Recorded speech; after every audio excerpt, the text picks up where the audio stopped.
안녕하세요, 다오월드입니다. 파이 이야기로 넘어가기 전에 현재 암호화폐 시장 분위기 잠시 살펴보도록 하겠습니다. 비트코인 차트를 살펴보시면요, 다시 한번 7만 달러 저항선 돌파 시도하는 것을 볼 수 있습니다. 아래 파이어 차트를 보시면요, 이 7만 달러 라인에 흰색 라인이 지금 진하게 있는 것을 볼 수 있는데, 저 뜻은 저 라인에 매도 매물대가 강하게 몰려있는 경우 저런 컬러를 보여주고 있기 때문에 최근에는 이 7만 달러를 뚫기가 상당히 쉽지가 않다라고 말씀드릴 수 있겠고, 지난 10월 중순에도 저 지점에서 바로 조정을 받는 모습을 보여주었습니다. 그리고 비트코인 가격은 크게 보자면 6개월 이상 현재 박스권에 갇혀 있는 상태라고 보시면 되겠고, 첫 번째 강력 저항 라인이 저 7만 달러 기준선으로 보자면요, 벌써 4개월째 비트코인이 저 라인을 돌파하지 못하고 있다라고 말씀드릴 수 있겠습니다. 그래서 일단 단기적인 숙제로는 상승 후 다시 재조정을 받는다 하더라도 7만 저항 라인을 한번 뚫어주는 모습을 보여주어야 그 이후에 다시 내려오더라도 연말에 좀 더 쉬운 상승빔을 만들어낼 수 있지 않을까, 이 부분에 초점을 맞춰볼 수 있겠고, 그리고 이 방향성을 단기적으로 결정을 할 수 있는 가장 중요한 재료 중 하나가 바로 미 대선이 될 수 있겠습니다. 이제 미 대선이 불과 일주일밖에 남지 않은 상태이고요. 역사적으로 이 비트코인 차트를 보시면요, 2012년, 16년, 20년 모두 미 대선이 끝이 나고 가파른 상승 곡선을 그려왔었기 때문에 이번에도 이 패턴을 따르게 된다면 비트코인이 어느 정도 치고 올라갈 기회가 생기지 않겠냐, 이런 분석들이 나오고 있습니다. 그리고 이번 미 대선 결과는 암호화폐 시장 하나만 놓고 보자면요, 암호화폐에 좀 더 친화적인 모습을 보여주었던 공화당의 트럼프 후보가 당선이 되는 것이 조금 더 유리하다라고 할 수 있겠고요. 그리고 현재 폴리마켓 기준으로는 트럼프 후보의 당선 확률이 해리스 후보보다 무려 30% 이상 높은 조금은 편파적인 데이터가 아닐까 의심이 들 정도로 좀 기울어져 있는 그런 베팅 결과값이 나오고 있다, 이렇게 말씀드릴 수 있겠습니다. 그래서 폴리마켓 베팅 사이트를 잠시 접어두고요, 다른 미디어를 통해서 여론조사를 확인을 해보면은 실제로는 누가 이번 미 대선에서 승리할지 장담할 수 없는 매우 큰 접전이 이루어지고 있는 것으로 분석이 되고 있습니다. 그래서 현재 비트코인 가격 단기적으로 예측을 할 수 있는 수많은 분석 글들을 한번 보았을 때 긍정적인 관점을 유지하면서 너무 극단적이지 않게 무난하게 분석글을 내어놓은 하나의 미디어 글을 소개를 해드리자면요, 영국계 대형은행인 이 스탠다드 차타드 글이 되지 않을까 싶은데요. 이곳에서는 미 대선 당일에는 비트코인이 7만 3천 달러를 돌파하며 역대 최고가도 경신할 수 있는 틀을 마련할 수 있을 것이다, 이렇게 예측을 하고 있고요. 도널드 트럼프 전 대통령이 미 대선에서 승리할 경우에는 이후 며칠 동안 좀 더 상승세를 이루어서 10%까지도 상승할 가능성이 있다, 이렇게 분석을 하고 있고, 반면에 해리스 부통령이 승리를 할 경우에는 비트코인이 반대로 초반에 하락세를 보일 것으로 판단된다. 그리고 그럴 경우 올해 7만 5천 달러 선에서 마감하게 될 것이라는 분석글을 내놓기도 했습니다. 물론 미 대선의 결과를 예측하는 것만큼 현재 비트코인의 가격을 예측하는 것은 이 신의 영역이기 때문에 아무도 장담을 할 수 없는 부분이긴 하지만요, 그래도 이렇게 여러 지표를 확인해 가면서 미래에 일어날 수 있는 경우의 수를 한 번씩 머릿속에 다 그려보시다 보면요, 상당히 도움이 되는 부분이 있지 않을까 해서 한번 이런 자료도 공유를 해보았습니다. 네, 다음은 파이 소식으로 바로 넘어가도록 하겠습니다. 최근 여러 암호화폐 거래소에서 파이에 대한 이 언급과 기사가 점점 늘어나고 있는 것을 확인할 수 있는데요. 최근에는 OKX 거래소와 업비트 거래소에서 이런 현상이 있었죠. 그리고 또 다른 거래소이죠, 비트마트에서도 이 파이에 대해서 언급하고 있어서 제가 이 자료를 가져와 보았습니다. 참고로 비트마트 거래소는요, 후오비의 이 HTX 거래소와 마찬가지로 초반에 파이의 IOU 토큰을 무단으로 상장한 거래소 중 하나이기도 합니다. 포스팅을 보시면요, 비트마트 거래소는 주간 최다 검색된 코인 탑10 리스트를 발표를 했는데요, 이 리스트에서 파이가 1위에 올라온 것을 확인할 수 있습니다. 여러 미 대선 관련 민코인도 있고요, 비트코인도 있고 솔라나 등도 있고요, 트렌드에 맞는 코인들이 지금 대거 포함되어 있음에도 불구하고 아직 오픈 메인넷으로 전환되지 않은 파이가 이들을 모두 앞서고 1위로 선정된 것은 나름대로 의미가 크다라고 할 수 있겠습니다. 일단 이 비트마트 거래소를 잠시 보자면, 조금 전에 설명을 해드렸지만 2022년 12월에 제일 먼저 후오비 거래소가 파이 IOU 토큰을 파이코어 팀과 아무런 협의 없이 무단으로 상장을 하게 되고요, 그 뒤로 수많은 잡거래소라고 할 수 있는 그런 거래소들이 너도 나도 파이 IOU 토큰을 발행을 하고 상장을 하게 되는데, 여기에 비트마트 거래소가 함께 있었다라고 보시면 되겠습니다. 여기서 후오비 거래소는 사실 메이저 거래소에 가깝죠. 랭킹이 상당히 높은 거래소 중에 하나이고요. 그리고 거래소 랭킹으로만 보자면 후오비 다음으로 높은 거래소가 바로 이 비트마트라고 보시면 되겠습니다. 코인 마켓캡 거래소 순위로 보자면 16위에 올라와 있고, 현재 거래소의 이 파이 거래량이 그렇게 많지는 않지만 파이가 미래에 오픈 메인넷으로 전환을 하였을 경우 이 후오비의 HTX 거래소와 마찬가지로 가장 초기에 파이 현물 상장을 시도할 거래소들 중 하나가 아닐까 이렇게 예상을 해볼 수는 있겠습니다. 그래서 이번 비트마트 거래소에서는 가장 검색이 많이 된 핫한 코인들 중 하나로 이 파이를 탑 1으로 올리고 있고, 이것을 또 파이코어 팀에게 태그를 하고 포스팅을 하고 있다는 점은 현재 이 거래소에서 얼만큼 이 파이 현물 상장에 큰 관심을 가지고 있는지, 이런 부분을 어느 정도 간접적으로 확인할 수 있는 부분이라고 볼 수 있겠고요. 또 한편으로는 비상장 코인인 파이가 여기서 1위를 했다는 것은 그만큼 파이 커뮤니티가 강력하고 큰 열정을 가지고 있다, 이렇게도 해석을 해볼 수가 있겠습니다. 네, 그리고 이번에는 국내 업비트 사이트에서 파이 관련 기사가 또 한 번 실렸었죠. 업비트에서만 나온 것은 이번이 두 번째인데요. 첫 번째는 업비트 싱가포르 사이트에서 이 파이 새로운 노드 출시와 오픈메인넷 전환 준비를 알리는 기사 링크를 함께 올렸었고, 이번에는 국내 업비트 측에서 이 토큰 포스트에서 분석한 파이패스트 이벤트 기사를 링크로 가져온 것을 확인할 수 있습니다. 업비트는 국내뿐만이 아니고 글로벌적으로 어떤 거래량이나 영향력에 있어서는 꽤 네임밸류가 있는 원화 거래소로 평가받고 있기 때문에 아직 비상장 코인인 파이를 업비트에서 지속적으로 관심을 보이고 언급을 하고 있다는 점에서는 꽤 흥미롭게 지켜볼 부분이라고 할 수 있겠습니다. 네, 업비트가 링크를 한 10월 28일 날짜의 토큰 포스트지의 내용을 한번 살펴보면요. 10월 29일부터 파이패스트 이벤트가 시작이 되며, 이 행사에는 파이오니어들이 파이 지도 앱을 상점을 등록을 하고 또 사용자들이 이 앱을 통해서 쉽게 매장을 찾을 수 있도록 하는 주요 내용이 담겨 있다, 이런 설명이 돼 있고, 또 발표 내용에 따르면 파이의 실생활 활용을 촉진하고 있고 지역 상점들이 파이를 비즈니스에 통합할 수 있도록 돕기 위해 참가하는 내용이며, 이 파이패스트 이벤트는 지난해 12월에 이어서 두 번째 이벤트이다. 그리고 추가적으로 10월 19일에 메인넷 준비를 위한 5.0 노드 버전도 출시도 함께 되었으며, 현재는 테스트넷 2가 출시가 되어서 메인넷으로 전환하는 여러 테스팅이 함께 진행 중이다, 이런 부분을 공유하는 것을 볼 수 있었습니다. 그래서 이 토큰 포스트에서 파이 관련 기사를 실었고 국내 업비트 거래소에서 이를 링크로 가져와서 관련 소식으로 실었다라는 점 다시 한번 확인 말씀을 드리겠고요. 네, 그리고 국내 생태계 뉴스 중 하나를 업데이트를 해드리도록 하겠습니다. 제가 알기로는 세계 최초로 알고 있습니다. 지속적으로 암호화폐로 여행 패키지를 제공하고 있는 국내 여행사이죠. 루나 여행사에서 키르기스스탄 5차 여행 계획을 발표를 하였습니다. 현재까지 4차 여행 성공적으로 무사히 마쳤고요. 수많은 파이오니어 분들이 키르기스스탄을 방문을 하시고 또 저에게도 영상이나 사진들, 후기들을 다 공유를 해 주셨는데요. 루나 여행사가 상당히 좋은 예라고 할 수 있겠습니다. 우리가 제약 없이 국경을 초월해서도 여러 상품이나 서비스를 파이로 거래할 수 있음을 지속적으로 지금 증명을 하고 있고 여러 유틸리티를 실천을 하고 있습니다. 그리고 이번 5차 여행 계획은 조금 특이한데요. 2025년 7월 29일부터 예정된 이 패키지 상품이고 무려 180명을 위한 패키지로 구성이 되었다고 합니다. 상당히 대규모라고 할 수 있겠고요. 2025년 파이 오픈 메인넷을 기념하는 대규모 행사를 지금 준비를 하고 있기 때문에 이번에는 최대 180명까지 모집을 하겠다라고 대표님이 말씀을 주셨고 또 이 역사적인 순간을 담아내기 위해서 현재 언론인도 함께 할 예정이다. 그래서 큰 관심을 가져주시길 바라겠다, 이렇게 또 전달을 해주셨습니다. 그리고 루나 여행사는 제가 지속적으로 홍보를 해드렸지만은 이전에는 항공표까지 파이코인으로 결제를 모두 해서 진행을 하기도 했었는데요. 하지만 가장 중요한 건 지속 가능한 생태계를 유지하는 것이 이 비즈니스 모델에서 가장 중요합니다. 너무 무리하게 파이만 받게 되면요, 한두 번은 굵고 짧게 어떤 임팩트 있는 거래를 진행을 할 수 있겠지만 그 이후에서 지속성에서 문제가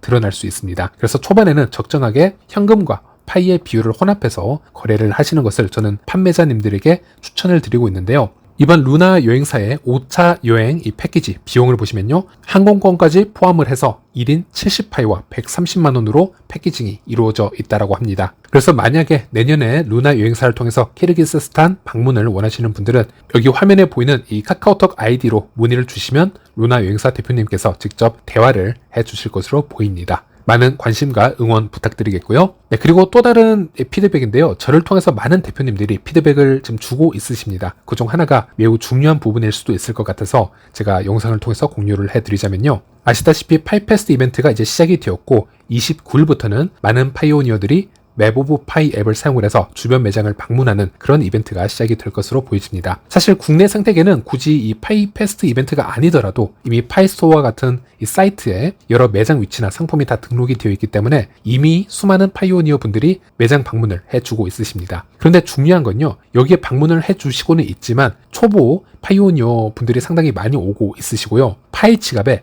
락업에 대한 개념이 부족하셔서 본인의 파이코인이 모두 락업이 되어 있어서 사용 가능한 파이가 없는데도 불구하고 그거를 모르시고 매장을 방문하시는 분들이 꽤 있으시다고 합니다. 그리고 매장 대표님들끼리 그런 대화를 주고 받으시다 보면은 생각보다 그런 고객님들이 상당히 많다라고 하는데요. 그래서 제 영상을 통해서 간단하게라도 다시 설명을 해드리자면요. 많은 초보자분들이 파이 지갑을 열어보시고요. 가장 먼저 보는 게 맨 위에 있는, 상위에 있는 이 파이코인 양만 보시게 됩니다. 그래서 예를 들어서 이 사진 같은 경우는 내 지갑에는 4790파이가 들어있구나. 그럼 이것을 바로 사용할 수 있겠구나 라고 생각하실 수도 있지만 그렇지는 않습니다. 바로 사용할 수 있는 코인의 양을 보시려면요. 이 아래에 있는 사용 가능한 잔액이 있는 파일을 보셔야 됩니다. 예를 들어서 4790개의 파일을 내가 마이그레이션을 받았다 하더라도 전체 이 파이코인을 락업을 다 하게 되었다면요. 사용 가능한 잔액에 이게 보이지질 않습니다. 그래서 여기 보이는 이미지를 보시면요. 여기서 제가 사용 바로 가능한 잔액은 1파이 조금 넘는 그런 수준이라고 보시면 되겠습니다.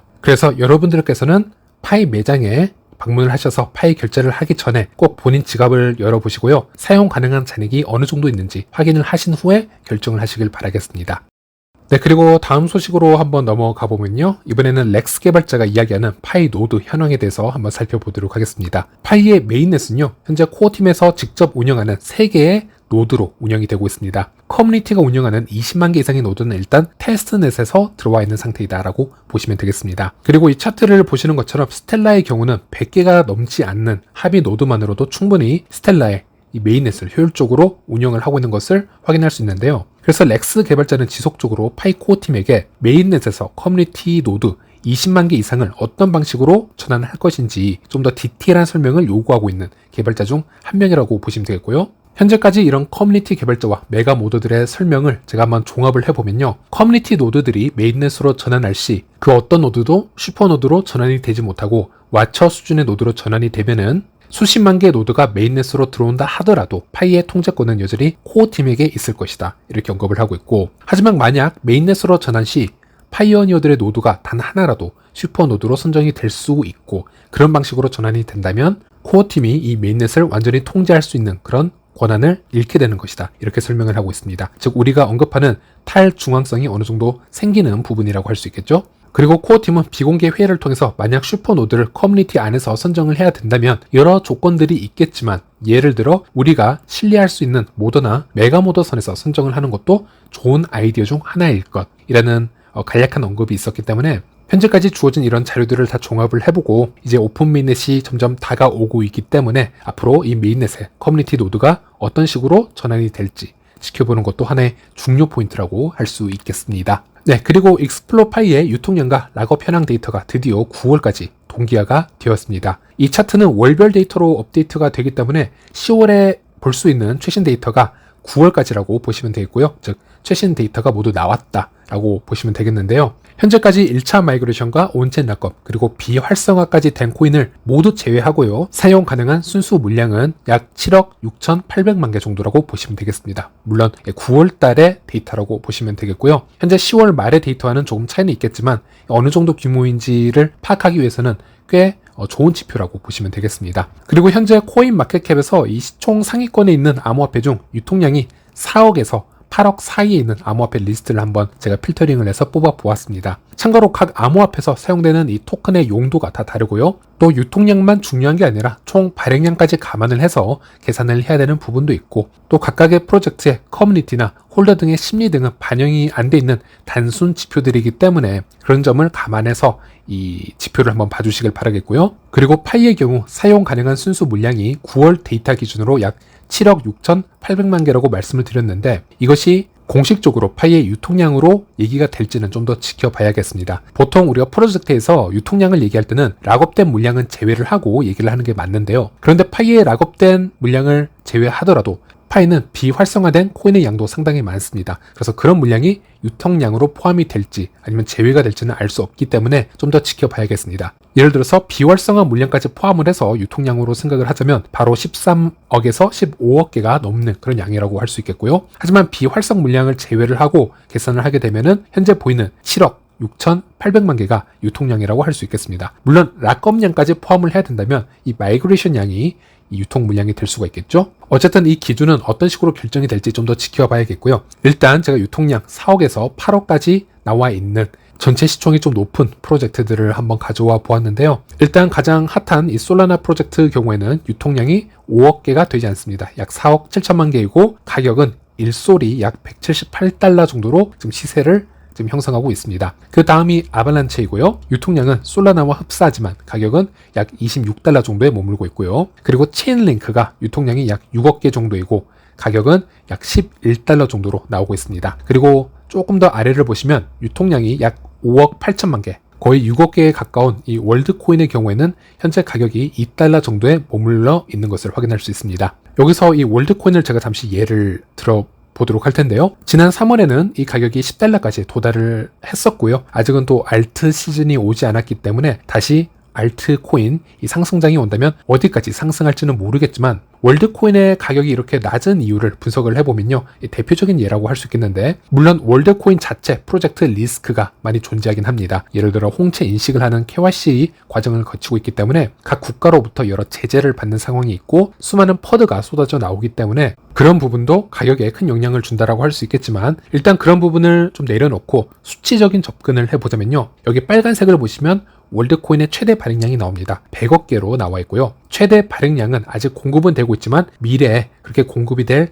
예정량이라고 보시면 되겠습니다. 그리고 파란색 부분을 보시면요. 현재 유통이 되고 있는 월드코인 유통량을 볼 수가 있고요. 현재 5억 8천만 개로 되어 있습니다. 즉 미래에 최대로 풀릴 수 있는 발행량 중 약 6%만 시장에 현재 나와 있다는 얘기가 되기 때문에 시장에서 미래 공급이 과다하게 많아질 수가 있고요. 투자자들 입장에서는 이런 부분을 분석을 해보고 멈칫하는 경우가 생길 수도 있다는 거죠. 이것을 리스크로 판단할 수 있다는 것인데요. 한 예로 인투더박스의 미디어 분석글에 따르면 월드코인의 경우에는 대부분의 잠재적 유통량이 락업에 묶여 있는 상태이고 생태계의 가치에 큰 성장 없이 물량만 시장에 풀리게 되면 가격은 크게 하락할 가능성이 있음을 큰 리스크로 꼽기도 했습니다. 그리고 이것은 월드코인이 한 예일 뿐이고요. 이와 같은 토커노믹스를 가진 대부분의 암호화폐가 동일한 리스크 평가를 받는 것을 우리가 볼 수 있는데요. 우리가 파이를 한번 얘기를 해보면요. 파이가 오픈 메인넷으로 전환이 되고 가장 집중을 해야 되는 것은 역시나 일반적인 프로젝트와는 차별화되는 독특한 커뮤니티 그리고 실생활에서 생태계 활동이 이 첫 번째가 돼야 될 것 같고요. 지난 5년간 암호화폐 시장에서 만들어온 이 현재까지의 공식으로 해석이 되지 못하는 새로운 시장 법칙을 증명을 해야 될 그런 숙제가 있다고 봅니다. 자, 왜냐하면 파이는 최대 발행량이 1000억 개로 구성이 되어 있습니다. 지금 여기 보여지는 암호화폐 리스트와는 지금 확연히 다른 토크노믹스를 가지고 있기 때문에 미래에는 지속적으로 물량이 빠르게 증가할 확률도 있습니다. 그래서 만약 기존의 암호화폐와 동일한 방식으로 거래소 트레이딩에만 의존을 하게 되고요. 기존의 이 최대 발행량, 유통량의 공식의 틀을 크게 벗어나지 못하고 성장을 하게 되면은 여러 가지 장애물에 걸리게 된다라는 얘기가 되겠죠. 그래서 기존에 없었던 방식으로 성장을 해야 얘기가 달라질 수가 있겠습니다. 한두 국가가 아닌 글로벌적으로 생태계가 활성화가 되어야 되고요. 암호화폐를 잘 모르는 일반인들조차 파이코인을 미래에 결제를 경험을 하고 또 결제 방식을 받으려는 그런 세상이 와야 현재 마이그레이션이 되는 이 수치, 이 증가량보다 더 강한 수요가 발생할 수 있다라고 봅니다. 그러면 기존에는 파이를 잘 모르는 사람들이 이 파이의 토코노믹스를 얘기할 때 와, 전체 최대 발행량이 1000억 개라면 좀 부담스럽다라고 얘기를 할 수가 있는데 이제는 그런 인식이 좀 바뀌어야겠죠. 3년, 5년 생태계를 바짝 성장시키고 코어팀 물량까지 모두 합해도 전 세계 인구 다 합쳤을 때 10개씩밖에 가져가지 못한다. 결코 남아도는 코인 물량이 아니다. 로 생각이 될 수 있는 그런 프로젝트로 자리를 잡아야 될 것 같습니다. 저는 파이의 미래를 정말 긍정적으로 보고 있고 그런 프로젝트가 될 수 있도록 제가 계속 응원하고 정보를 공유해 드리는 것이 제 채널의 임무라고 생각을 하기도 하지만 또 분명 그런 세상을 만들기 위해서 거쳐야 될 수많은 장애물이 함께 할 거라고 생각을 합니다. 그런 힘든 저항선들이 곳곳에 존재를 하고 있고요. 또 그런 저항선을 만나기 전에 우리가 미리 좀 객관적인 데이터 그리고 현재 상황의 이름을 알려드리고 이것을 심리적으로 대비를 하고 그 저항선을 넘는 것도 제 채널의 임무라고 생각을 하고 있습니다. 그래서 이런 정보도 함께 공유를 해드려 보았고요. 네, 이번 영상은 여기까지입니다. 다음 시간에 다시 찾아뵙도록 하겠습니다. 시청해 주셔서 감사합니다.